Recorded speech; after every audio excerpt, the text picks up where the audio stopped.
Castilla de los negros encinares, labriegos trasmarinos y pastores trashumantes, arados y merinos, labriegos con talante de señores, pastores del color de los caminos. Durante el siglo XIII, los reinos cristianos de Castilla, Aragón y Navarra se unen por primera vez para dar un impulso definitivo a la ocupación de Al-Ándalus. La batalla de las Navas de Tolosa precipita el fin de la España musulmana. Castilla se encuentra con enormes extensiones de terreno repobladas que debe organizar. Las ciudades castellanas viven un siglo de esplendor comercial con el desarrollo de las ferias y el comercio de la lana. Como consecuencia del nuevo poderío urbano, se construyen las grandes catedrales góticas. El castellano, de la mano de Alfonso X el Sabio, continúa avanzando a ritmo de romance. Pero durante la segunda parte del siglo XIV, Castilla vive grandes convulsiones. La peste negra, los movimientos antisemitas y continuas guerras civiles tras la llegada al poder de una nueva dinastía, los Trastámara.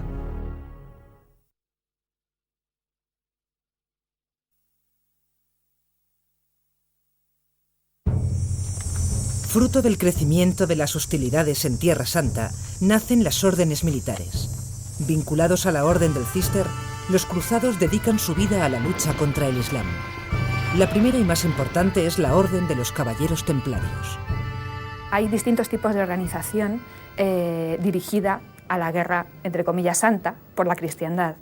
Tienes, por un lado, las órdenes militares, que son, digamos, el monje soldado, la idealización de ese monje guerrero que va a luchar religiosamente, entre comillas. Pero luego también hay una serie de hermandades civiles que tienen el mismo espíritu. Sus tropas son vitales para la reconquista. Ocupan territorios y levantan castillos para defenderlas. Como recompensa, reciben grandes extensiones de terreno que reparten entre sus caballeros.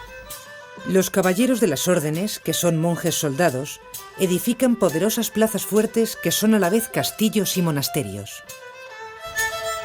Apenas ha pasado medio siglo desde la ocupación de Toledo por Alfonso VI, pero una serie de circunstancias han hecho florecer en los reinos peninsulares un sentimiento hispánico que el rey castellano jamás habría sospechado. Los tributos cobrados a los musulmanes se han convertido en fortificaciones, ejércitos y castillos cristianos que salpican la península. La ambición de monarquía y clero es inagotable y ambos sueñan con la incorporación de nuevos territorios. Las órdenes militares están deseando entrar en combate para recibir recompensas. Por su parte, la Iglesia ha robustecido el pensamiento cristiano con la introducción interesada del concepto de cruzada.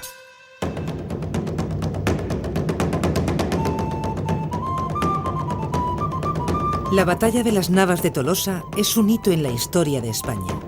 Es la consecuencia de la unidad de varios reinos cristianos frente al enemigo común islámico. Apoyado por el Papa Inocencio III y el arzobispo de Toledo, Alfonso VIII de Castilla, reúne un gran ejército de castellanos, navarros, portugueses y aragoneses. La victoria abre a los cristianos las puertas de la actual Andalucía. A partir de aquí y en apenas 40 años, un colapso musulmán reduce su dominio al Emirato de Granada. El rey castellano Fernando III, llamado el Santo, tras unir en su persona los reinos de Castilla y León, inicia una ofensiva militar hacia las taifas de Al-Ándalus. Es un gran estratega con aires de cruzado que sabe entenderse con la corona de Aragón. Toma y repuebla Córdoba, Sevilla y Jaén. El reino de Granada se reconoce vasallo de Castilla, por lo que Fernando III renuncia a su conquista. Tras un pacto con la corona de Aragón, consigue una salida estratégica al Mediterráneo a través de Murcia, reino que incorpora a la corona castellana. Fernando III pone en práctica los repartimientos de tierra entre la aristocracia, que empieza a acumular grandes latifundios. Al mismo tiempo, para frenar la acaparación por parte de la nobleza, la Iglesia y las órdenes militares, lleva a cabo un reparto de tierras también entre campesinos para asegurarse los impuestos reales. La mayor parte de los musulmanes son expulsados de las ciudades conquistadas, aunque el ámbito rural continúa poblado de mudéjares. La minoría judía, la minoría islámica que queda en las ciudades, tienen sus oficios especializados, vamos a decir, dentro de lo que hay en la ciudad en general, y por eso sobreviven ahí. O sea, no se quedan porque simplemente se les tolere, sino también porque prestan un servicio determinado. La repoblación se hace con campesinos y ganaderos cristianos que trasladan sus formas de vida a las urbes. Sevilla se transforma en una ciudad comercial gracias a la llegada, además, de francos y genoveses. La conquista de Sevilla obliga a Castilla a crear una flota capaz de controlar el estrecho de Gibraltar, vital para el tráfico marítimo.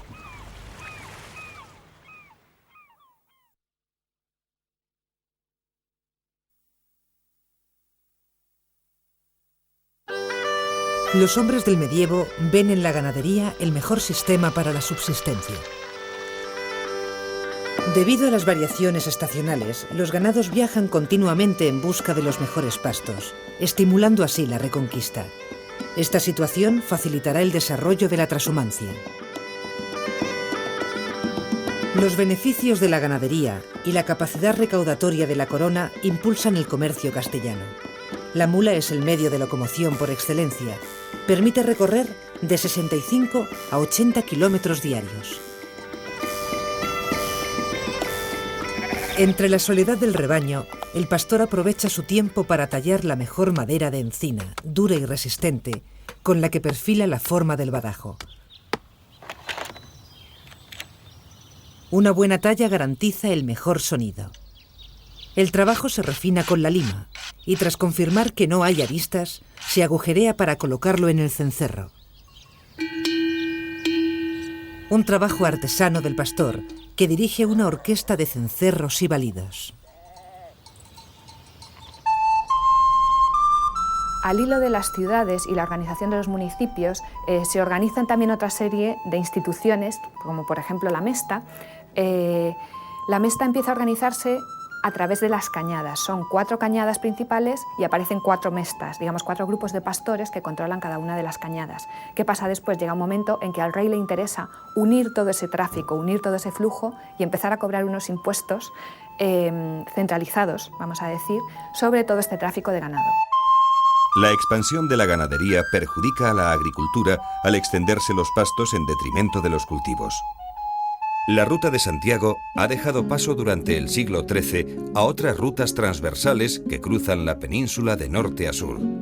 El eje lo forman los puertos cantábricos, Burgos, Toledo y Sevilla. El comercio se concentra en Burgos por ser cruce de rutas de la península y tener fácil comunicación con la meseta castellana. Las sacas de vellones de lana son enviadas hacia los puertos del Cantábrico y de ahí embarcadas hacia Inglaterra y Flandes. Debido a la Guerra de los 100 años entre Inglaterra y Francia, toda la parte del canal no pueden pasar barcos, lógicamente, y entonces todo el comercio con la Hansa, con los países del Báltico, con los Países Bajos, digamos que tiene un freno muy grande y no puede importar lana inglesa tan fácilmente. ¿Qué pasa entonces? Que se empieza a meter la lana española en el mercado. A partir de la construcción de las naves y barcos que conquistaron Sevilla, se desarrolla en Santander, Laredo y Castro Urdiales una importante labor astillera. Para defender la costa andaluza, nace una industria naval destinada a la construcción de navíos de guerra.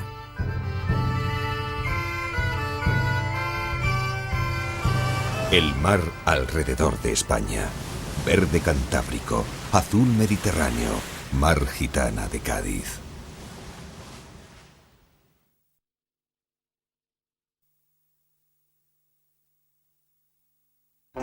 La concesión de fueros facilita el crecimiento de las nuevas ciudades. Estos pasan de ser orales a escritos.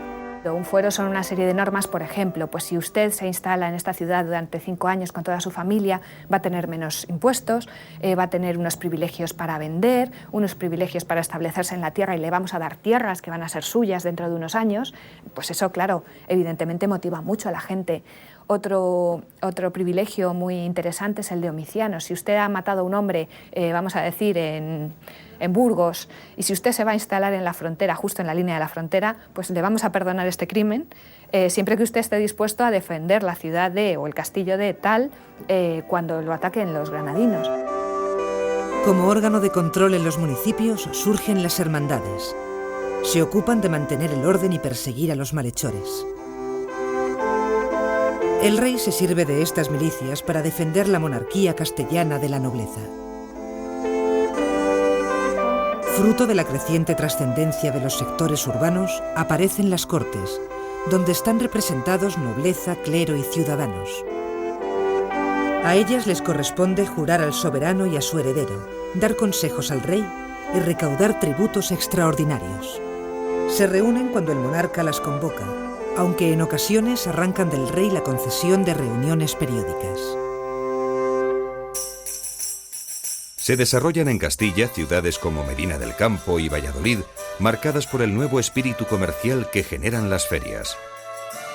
La vida en las ciudades incorpora en los reinos cristianos algunas novedades. Se extiende, por ejemplo, la cultura del lujo.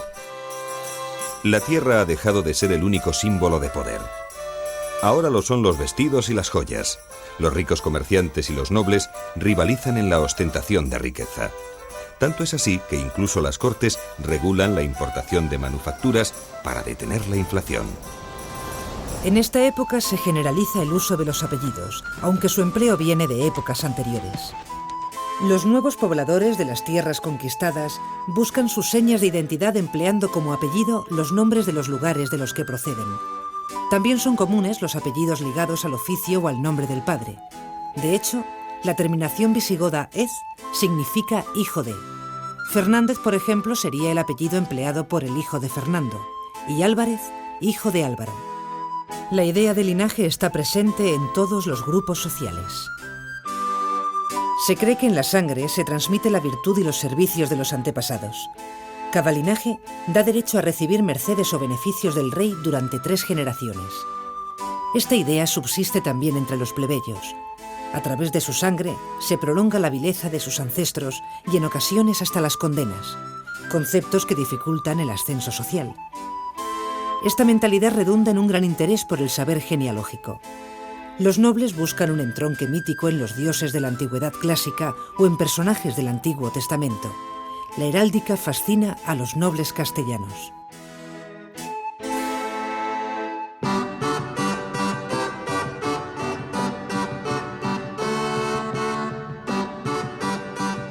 Los nobles patrocinan iglesias y capillas al frente de las cuales colocan a algún familiar.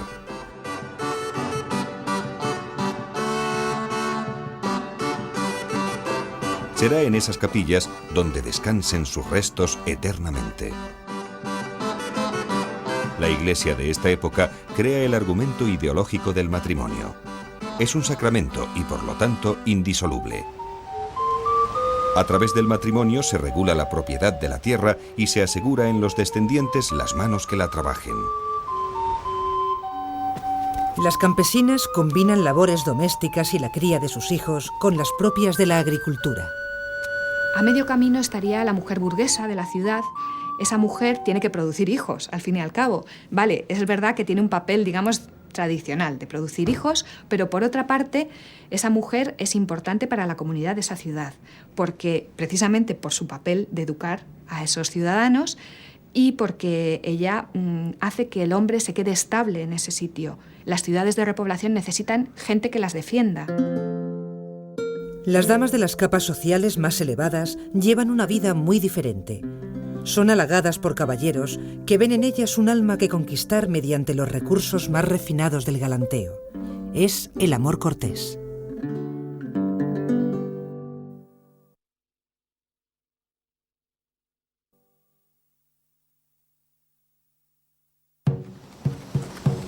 Al ritmo de las conquistas castellanas tiene lugar una importante revisión del sistema cultural cristiano.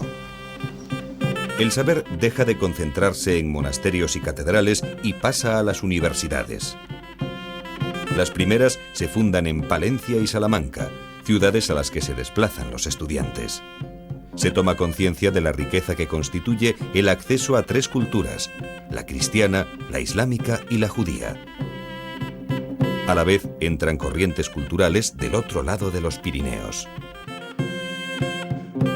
Alfonso X, con un marcado carácter enciclopédico, reúne el saber de la época en castellano y la mejor poesía escrita en gallego en las cantigas de Santa María. A través de la Escuela de Traductores de Toledo, coordina trabajos de historia, astronomía, ciencia y derecho, mientras descubre en el ajedrez toda una actitud ante la vida. El Código Legal de las 7 Partidas es su proyecto más grandioso, donde se tratan todos los aspectos posibles de la vida política y social con fuerte influencia del derecho romano. Pero su erudición y supuesta modernidad contrastan con un fuerte sentimiento religioso y una pésima labor política al frente de Castilla. En el siglo XIV aparecen los primeros libros de aventuras caballerescas y libros de viaje en romance. Los romances calan en el gusto popular. De tradición oral, son cantados por juglares al servicio de los nobles. Y aunque gustan al pueblo, lo que reflejan es el ideal caballeresco y los valores militares de la frontera. La indumentaria del caballero está preparada específicamente para el campo de batalla. Lo primero es defenderse del frío con unas calzas.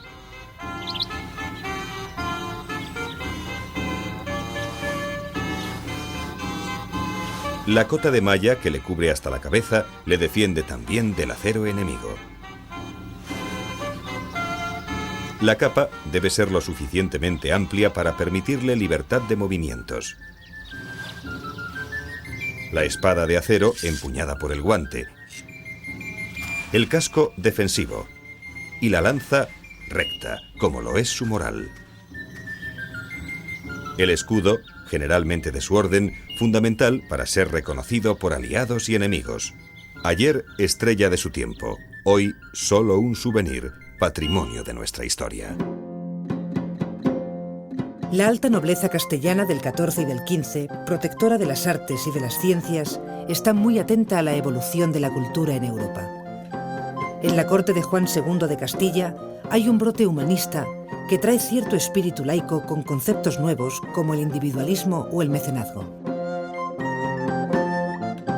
El gótico, como todos sabemos, es un arte internacional, europeo, se puede decir, y tradicionalmente se fija su comienzo en Francia, y más concretamente en París, en la Basílica de Saint-Denis, gracias a un abad un poco viajero, que se llamaba Suger y que decidió hacer un viaje por Italia y aprender un poco sobre los estilos arquitectónicos en Italia, y luego importó todas estas ideas que él un poco había cogido a Francia y desarrolló un estilo más o menos nuevo. ¿Y cómo entra este estilo en España? Por la peregrinación. El arte gótico se sirve de las nuevas soluciones arquitectónicas. Emplea el arco apuntado, la bóveda de crucería, arbotantes y contrafuertes.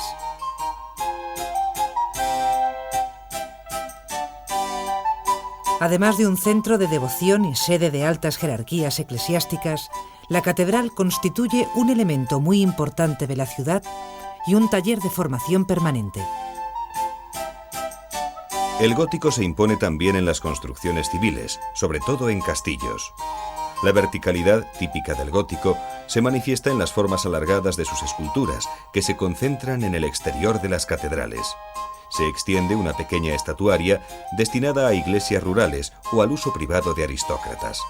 Orfebrería, miniatura, tejidos y sobre todo el arte de las vidrieras, a través de las cuales los edificios se llenan de luz. Se difunde la pintura religiosa sobre tabla, con ausencia de profundidad y con rostros dulces y serenos.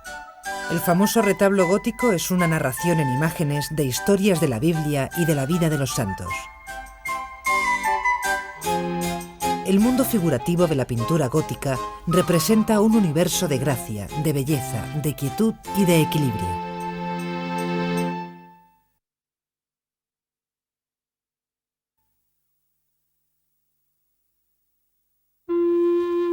En el siglo XII, con la reforma del Císter, la orden de Cluny ha vivido su ocaso. Un gran cisma que afecta a todos los estados católicos divide a Europa en dos obediencias, la del Papa de Aviñón y la del Papa de Roma. Edificios destruidos, crisis de poder, declive de vocaciones. Una serie de órdenes nuevas van a empezar a intentar luchar contra esta crisis, pero dentro de la propia Iglesia se están gestando fuerzas que intentan luchar contra eso también. ¿Y qué aparece entonces? Las órdenes mendicantes. Franciscanos y dominicos van a ser los abanderados de la nueva Iglesia, vamos a decir entre comillas. Sujetos a una vida austera y de pobreza, demuestran un alto nivel intelectual. La crisis general que asola a Europa también afecta a Castilla. Las malas cosechas, la crisis de comercio y subida de precios afectan a una población débil, mal alimentada. Desde Asia llega la peste negra. Los mongoles atacan en Crimea a marinos genoveses, arrojando sacos de ratas negras y cadáveres infectados. El virus viaja en barco a través del Mediterráneo. Cuando la peste llega a Castilla, acaba con la cuarta parte de los castellanos. Hay miles de súplicas de distintos pueblos a los reyes pidiendo por favor que les reduzcan los impuestos, porque los impuestos se repartían, no es como actualmente, sino que se adjudicaba una cantidad al municipio o a la comunidad o al grupo que fuera, y esa cantidad se repartía entre la gente. Si la cantidad era fija y venía de época anterior a la peste, resultaba absolutamente desmesurada después de la peste, porque quedaban poquísimos. Al empezar la enfermedad, les salían a las hembras y a los varones en las ingles y en los sobacos unas hinchazones que alcanzaban el tamaño de una manzana o de un huevo, y en poco tiempo estas mortíferas inflamaciones cubrían todas las partes del cuerpo. Despavoridos, hombres y mujeres se refugian en el campo. Cuando los efectos de la peste remiten, Castilla se encuentra con sus principales ciudades deshabitadas. Se inicia una nueva emigración del campo a la ciudad que llena las urbes castellanas de mendigos y vagabundos. Las guerras entre Castilla y Aragón y las contiendas civiles castellanas son otra de las convulsiones que viven los castellanos. Durante 10 años se vive la guerra de los dos Pedros, al final de la cual se pone de manifiesto la hegemonía castellana.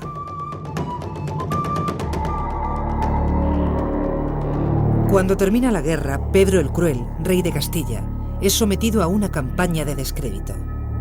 Se le acusa de colaborar con los judíos.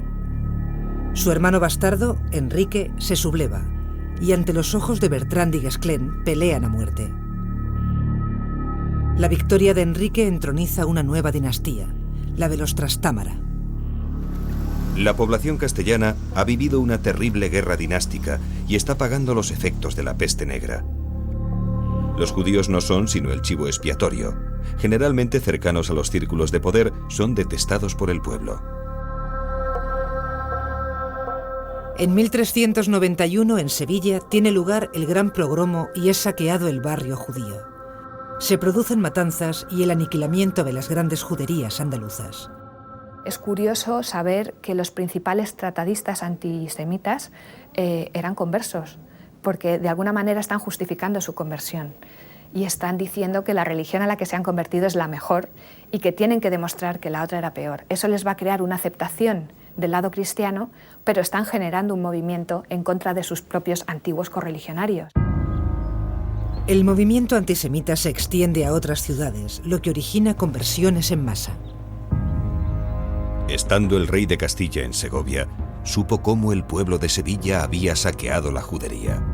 Muchos judíos se habían convertido en cristianos y otros muchos habían muerto. Pero más fue por la codicia de robar que por la propia devoción.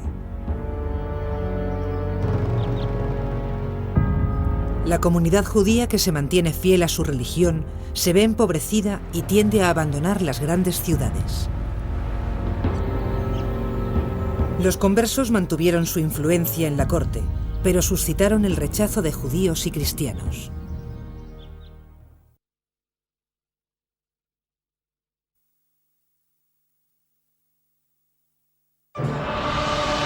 La mayor parte de los viejos linajes de la alta nobleza castellana desaparecen fruto de la ferocidad de la guerra civil, de las epidemias precedentes y del empobrecimiento de muchos nobles. La nueva nobleza es la auténtica base política y social del nuevo régimen. Ven en la ciudad y en la proximidad a la corte una ocasión para progresar. Todos han recibido terrenos y cargos como recompensa por los servicios prestados. La nueva nobleza solo aspira a ejercer el poder por su cuenta. Se instalan en las ciudades, donde se construyen bellas mansiones y casas con escudos y torres como símbolo de sus pretensiones sociales. La nueva dinastía realiza un gobierno de colaboración con un grupo de nobles que tienen un interés obsesivo por ganar influencia dentro de la corte. La amenaza más seria para los Trastámara se produce en el reinado de Juan I, quien reclama para Castilla el reino de Portugal. Los portugueses, ayudados por arqueros ingleses, obtienen una sonada victoria en la batalla de Aljubarrota. Mediante el compromiso de Caspe, aragoneses, valencianos y catalanes deciden que una línea de los Trastámara reine también en Aragón. El elegido es el rey Fernando I de Antequera. En la corte de Juan II aparece en la historia de Castilla la figura del privado o valido. El más destacado es Álvaro de Luna. Apoyado en él, el rey se sirve de su poder real absoluto para confirmar que se halla por encima de la ley y que es el vicario de Dios. Su poder pretende arrinconar al de las Cortes. La debilidad de dos grandes reinos cristianos peninsulares fue lo que les impulsó a unirse en una sola corona. En 1469, Isabel de Castilla y Fernando el Católico, primos entre sí, falsifican una bula papal que les permita casarse aún siendo primos, y se esconden en una pequeña iglesia para contraer matrimonio. Este humilde enlace es el germen de la posterior unión dinástica que alumbrará uno de los mayores imperios de la historia universal. Castilla, España de los largos ríos que el mar no ha visto y corre hacia los mares. Castilla de los páramos sombríos. Castilla de los negros encinares.